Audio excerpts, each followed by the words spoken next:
கர்த்தருக்கு ஸ்தோத்திரம்.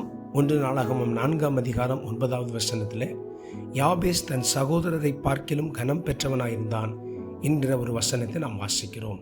சகோதரன் மத்தியில், தன் ஜனங்கள் மத்தியில் கனம் பெற்றவனாயிருந்தான். நாம் எல்லாருமே வாழ்க்கையில் கனம் அடைய விரும்புகிறோம். ஆங்கில வேதாமத்தில் ஆனர் என்று போடப்பட்டிருக்கிறது. நம்ம லைஃப்பில் ஒரு நல்ல ஆனரபிளான பொசிஷனில் இருக்கணும், ஆனரபிளான ஒரு ஸ்டேஜில் இருக்கணும் என்று நாம் எல்லாருமே விரும்புவது நல்லது. இங்கே நாம் பார்க்கிறோம், அப்படி ஒரு உயர்வுக்கு வருவதற்கு யாபேசுக்கு எந்த ஒரு பின்புலமும் பின்னணியும் இல்லை. அவனை அவன் தாய் பெற்றெடுக்கும் பொழுது நான் துக்கத்தோடு பெற்றேன் என்று சொல்லி அவனுக்கு யாபேஸ் என்று பெயரிட்டாள். யாபேஸ் என்கிற பெயருக்கு அர்த்தம் துக்கம்.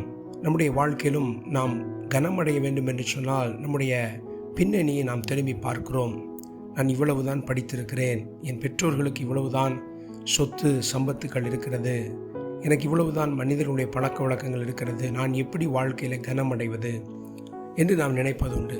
இங்கே பார்க்கிறோம், யாபேஸ் தன்னுடைய உயர்வுக்கு எந்த ஒரு காரியத்தையும் காரணமாக தடையாக அவன் சொல்லவில்லை.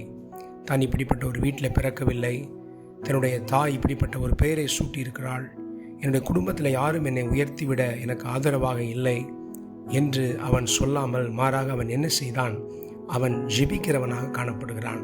பரலோகத்தின் தேவனை நோக்கி அவன் ஜெபம் பண்ணினான் என்று நாம் வாசிக்கிறோம் 10வது வசனத்தில். ஆம், நாமும் ஜெபிக்கிறவர்களாக இருந்தால் நம்முடைய வாழ்க்கையில் அது கனத்திற்கான பாதையில் நம்மை நடத்தும். ஜெபிக்கிற மனுஷன் நிச்சயமாக கனமடைவான். அது மாத்திரமல்ல, யாபேஸ் தன் தாயோடு போய் சண்டையிடவில்லை. இன்றைக்கு வாழ்கிற அநேக பிள்ளைகள் பெற்றோரிடத்தில் போய், ஏன் எனக்கு நீங்கள் இப்படி செய்யவில்லை, ஏன் எனக்கு இப்படி ஒரு சொத்து சேர்க்க வைக்கவில்லை, ஏன் எனக்கு நீங்கள் இப்படி ஆதரவாக இருக்கவில்லை என்று சண்டையிடுகிறதை கேள்விப்படுகிறோம். அப்படி நாம் செய்தால் கனமடைய முடியாது.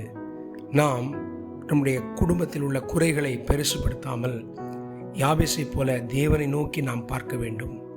அது மாத்திரமல்ல, தேவனை அறிந்திருந்தான்.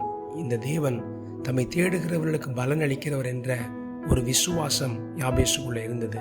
ஆகவே விசுவாசத்தோடு அவன் ஜெபிக்கிறான். அது மாத்திரமல்ல, அவன் தேவனை எப்படியாக அறிந்திருந்தான், அவர் ஜெபத்திற்கு பதில் அளிக்கிறவர் என்று அறிந்து உண்மையாய் கர்த்தரை தேடுகிறான்.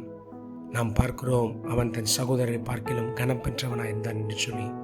ஆம், அருமையான நண்பர்களே, நாம் எந்த ஒரு சூழ்நிலையும் பெருசுபடுத்தாமல், எனக்கு இது தடையாக இருக்கிறது, அது தடையாக இருக்கிறது நினைக்காமல், பரலோகத்தின் தேவனை நோக்கி பார்த்து நாம் முழங்கால் படியிட்டு மன்றாடி ஜெபிக்கும் பொழுது கர்த்தர் நம்முடைய வாழ்க்கையிலே நம்மை மிகவும் கனம் பெற்றவர்களாக உயர்த்தி வைப்பார் என்பதில் எந்த சந்தேகமும் இல்லை.